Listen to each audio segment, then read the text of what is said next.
Sveiki gyvi, labas vakaras, buongiorno. Tęsime mūsų formą tago inputus ir šiandien pašnekėsim apie, mes jau mokame įvesti vardą arba slapyvardį, tarkime, o šiandien pašnekėsime apie pasvardą įvedimą ir kuom jie skiriasi ir kuom jie panašus ir panašiai. Ir po to bonusui dar vienas dalykėlis. Taigi aš susikūręs, kaip matote, jau slapyvardžio įvedimą. Kaip suprantate, jo ilgis yra 9, aš nežinau, kokiais čia vienetais matuojama. Ir 10 simbolių, maksimum 10 simbolių gali būti užimti tas slapyvardis. Norint įvesti mūsų vietą, kur vesime pasvardą,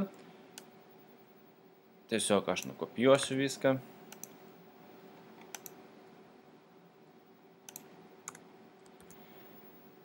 Ir dabar esmė, kad tiek slapyvardis, tiek pasvardas gali turėti ir size atributą, ir max length atributą.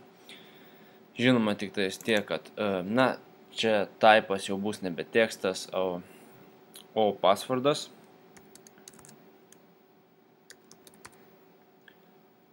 Ir žinoma, name, būtent tą biblioteką reikia prisiskirti, kad žinotumėm, tai tarkime pas. Size ir max length palikime tą patį ir įsaugojame, mes turėtume matyti štai tokį variantą. Slapyvardis. Nepakeičiu į slaptažodis. Tarkime štai taip.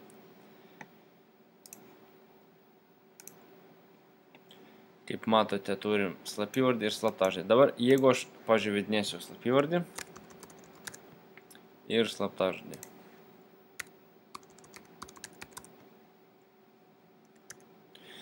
Slaptažodžių iš tikrųjų reiktų size pakeisti 10, nes visgi kažkaip nenori sutilpti. Ir tokiu atveju vėlgi, šitas iš tikrųjų galime būdų padaryti 10, kad visgi gražiau atrodytų. Bet, esmė ne tame, esmė tame, kad, kaip matėte, tiek, pavyzdžiui, slapyvardis vedamas raidėmis, o tiek slaptažodis vedamas tais taškiukais.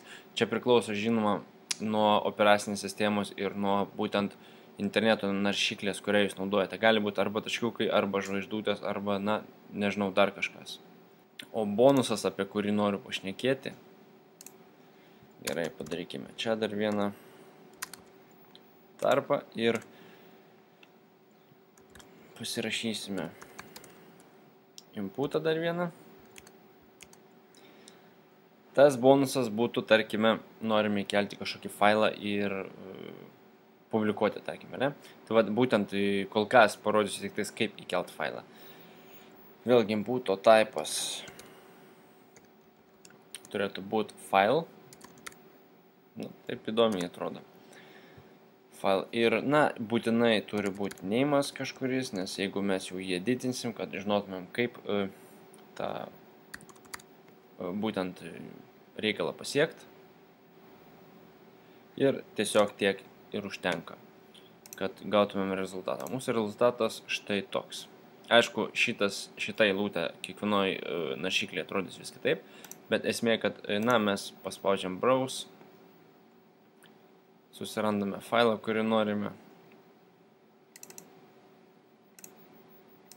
Spaudžiame open, čia parodo, kuris tiksliai yra. Ir kitas mygtukas turėtų būti, tarkim, sutinku ar kažkas tokio, bet, jo nėra, nes, sakiau, pamokysiu kitoje pamokoje. Daugiau informacijos rasite mano tinklapyje.